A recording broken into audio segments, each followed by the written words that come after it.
Well, the end is in sight for the state's case against former Minneapolis police officer Mohamed Noor. After more than nearly 50 witnesses, the state could wrap up its case as early as tomorrow. Lou Raguse was in the courtroom today as the state continued its critique of the BCA's investigation. He joins us live. Lou? The state has called 54 witnesses so far, and it appears that all that remains are their use of force experts. The prosecution says they'll call them starting in the morning. Prosecutors in the Mohamed Noor case continued their critique of the BCA investigation with Special Agent Chris Olson on the witness stand. He said he would have preferred that they interviewed Noor's partner Matthew Harity in a different location instead of in his attorney's dining room over coffee and donuts.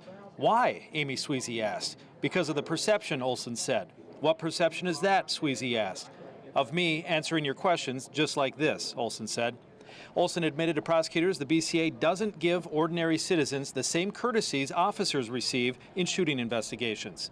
Olson admitted that the BCA did not investigate the source of the sounds that led Justine Ruszczyk-Damon to call 911. During cross-examination, Olson said he thought it might have been raccoon noises based on a suggestion from a neighbor.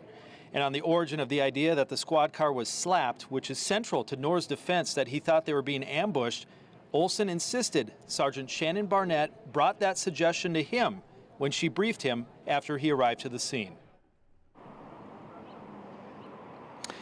And the BCA agent who took over as the lead investigator 5 months into this investigation from Special Agent Olson testified today that he had to interview another 40 witnesses that the BCA had not interviewed in the early stages of this investigation. Plus, there were many Minneapolis police officers who had to be subpoenaed to the grand jury to get them to talk. Now, looking ahead this week at the timing, if the state happens to rest their case tomorrow, then the defense could start their case on Thursday and potentially wrap up by the end of this week. Back to you. All right. Thank you, Lou. And continue to follow us on air and on KARE 11 social media pages to get the latest from Lou in the courtroom.